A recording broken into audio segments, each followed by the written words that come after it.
Hey, this is Mr. Love, and I am excited to finish up Cryptid Hunters and read chapter 33 together. I hope you've really enjoyed this book, and I hope you are looking forward to meeting the author soon. So let's get started. Hey, Marty. Now that you're back on Kryptos, safe from enraged television personalities, bald-headed thugs, and hungry crocs, why haven't you responded to my last 7 emails? The hurried email you sent from the hijacked helicopter was not nearly enough to satisfy my curiosity. Have you forgotten that I'm still imprisoned here? I know that I'll be pardoned in a few days to join you in your island of paradise, but I need news before I get there. You can't imagine how boring it is here without my partner in crime and my comics. Write me, worriedly yours, Luther. Dear Worry, sorry for the delay. I have several excuses. Wolf gave my gizmo to Laurel. We stopped at the Mokele-mbembe nest before we left Lake Tille. Wolf filled some bags with soil from the site, thinking it would be best to incubate the eggs in the same stuff they've been setting in. He also wanted to make sure there wasn't a trace of Mokele-mbembe DNA. There wasn't. I wish you could have seen that fire. Laurel and Masalito stayed behind to monitor the nest. Boring. They'll send hourly data to Ted Bronson to feed into the controls of the incubator, so I'm gizmoless. Now you might be thinking I could have just borrowed a gizmo. Nope. When we got back, Ted confiscated all the gizmos on the island. He's making some modifications to them. I'm in the Wolf Den, using one of Wolf's desktop computers. He's only letting me use it for 20 minutes, though. He needs to keep all the data lines open. When we got back to Kryptos, I stumbled up to my room and slept for 3 days. They were worried about me. Thought I'd been bitten by a tsetse fly and had sleeping sickness. They flew in a tropical disease specialist to check me out.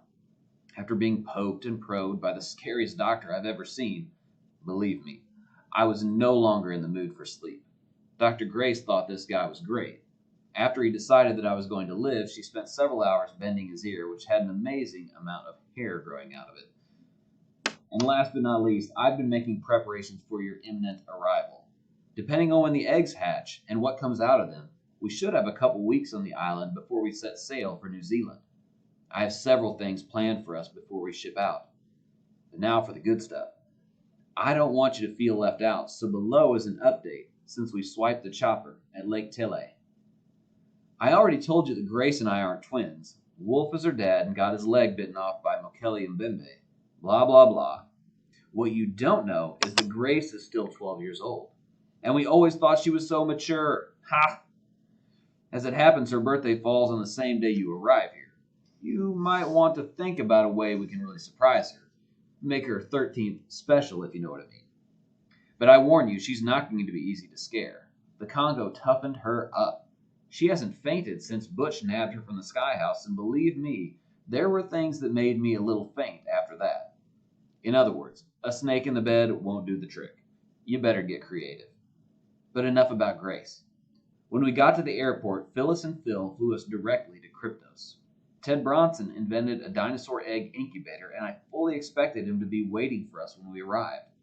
The incubator was there, surrounded by 3 geeks to explain how it worked.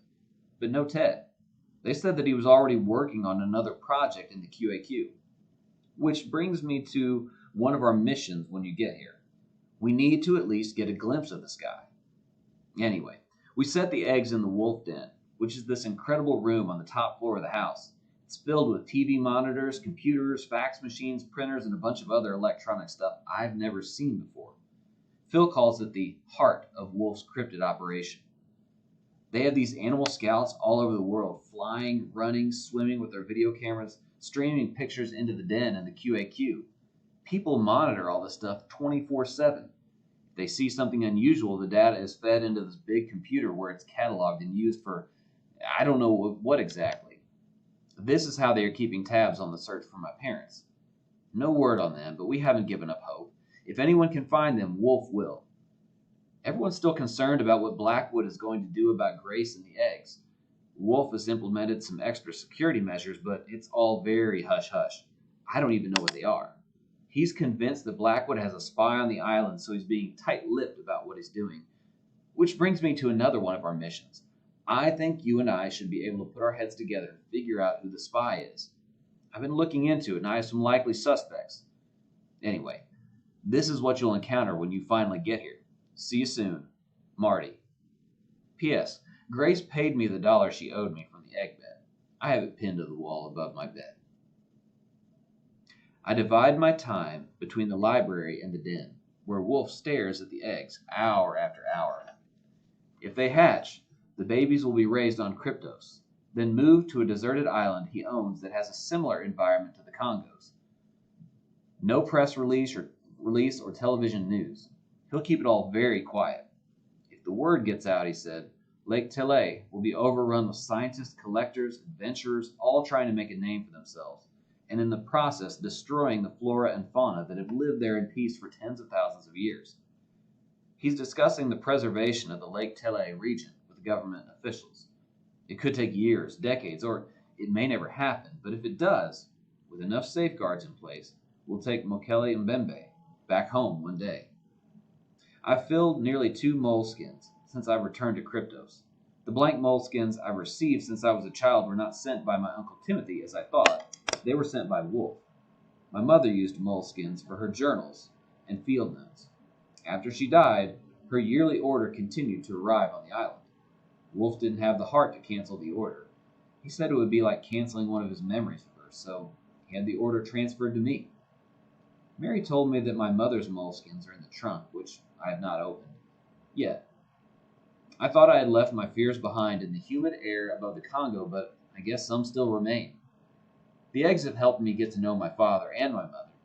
Without the eggs, Wolf would be down at the Sela camp, getting ready for New Zealand. But the eggs have confined him to a single room like a brooding hen.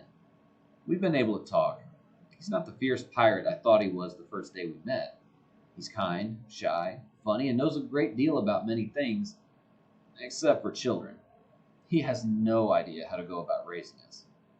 He's told me a lot about my mother, but it's painful for him. I can see it in his eyes and hear it in his voice, which goes very quiet when he talks about her. Your mother was not only beautiful, he said today. She was the smartest person I ever met. When she left the Ark, she bloomed. She woke up happy and went to bed happy. She devoured each day like a hungry wolf. I asked him what I was like when I was a baby. A lot of trouble, he said. Fearless.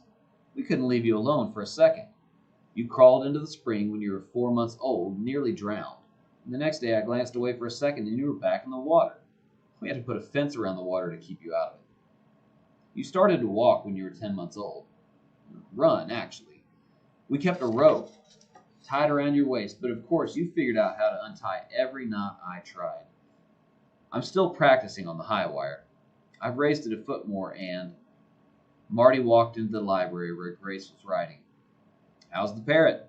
He walked over to Congo's perch and offered him a peanut, which Congo refused. He's been a little off all day, Grace said, putting her pen down. I told Wolf. He said he'd come down later and take a look at him. Marty raised his eyebrows. Leave the eggs? He wandered over the squid and coelacanth tanks, imitated the occupants for a few moments, and then looked at his watch. I'd better get into the kitchen and give Bertha a hand with dinner. That reminds me, Grace said. I was talking to Wolf last night, and he said there was no canned chicken in the canister they dropped. Really? Marty said innocently. Bertha must have put a few cans in without him knowing. He turned to leave. Marty? He turned back to her. What did you feed me that morning? Marty grinned as he backed toward the door. Green eggs and mamba, he said, and then he ran. Thanks for reading along, everybody.